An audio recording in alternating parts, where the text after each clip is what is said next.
Kaum muslimin yang semoga dirahmati Allah, berita tentang corona cukup penting saat ini. Kita butuh berita yang benar-benar valid dan bukan berita hoaks, agar pertama, tidak terlalu takut dan panik berlebihan.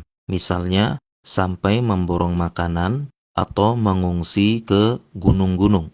Yang kedua, agar tidak terlalu meremehkan atau dijadikan candaan. Misalnya berkata, tidak perlu takut corona, cukup makan pete dan jengkol saja. Selamat dari corona atau membuat tagar, kami tidak takut corona. Lalu tetap berkumpul di keramaian dan kumpulan massa.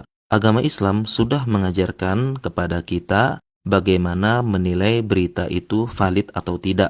Hal ini mirip sebagaimana dalam ilmu mustalah hadis, yaitu menilai hadis ini sahih atau tidak. Pertama-tama, apabila kita menerima berita, kita pastikan dahulu apakah berita ini atau tulisan ini ada penulisnya atau tidak. Sering kita dapatkan tulisan berupa broadcast, tetapi tidak ada penulisnya. Ini dalam ilmu hadis disebut dengan majhul, yaitu tidak diketahui penulisnya, maka jangan langsung percaya.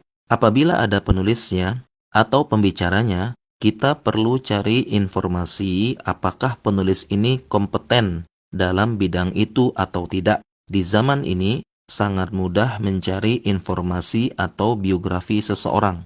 Misalnya, kita bisa mengecek seseorang ini, nama ini dokter atau tidak dengan melihatnya di situs KKI. Memasukkan namanya di situs, maka akan muncul nama dokternya dan kompetensi spesialisasinya. Sering kita dapati ada tulisan broadcast dengan mencantumkan nama dokter, ternyata dokternya tidak ada dalam situs KKI dan bukan seorang dokter. Ini mirip seperti menelusuri perawi hadis dalam ilmu hadis.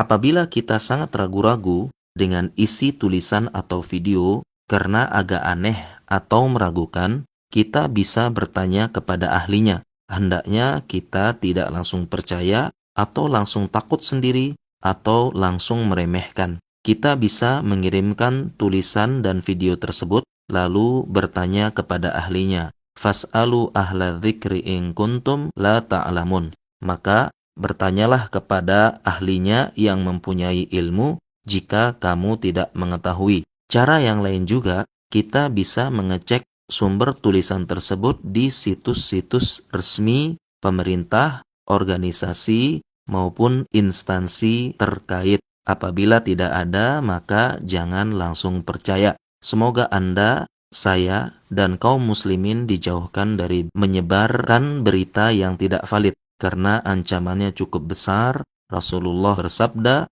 yaktibu bil kasbah tuhmalu anhu hatta tablugul afaq. Seseorang membuat kedustaan dan dia sebarkan mencapai seluruh penjuru dunia. Ini ada ancamannya dalam hadis.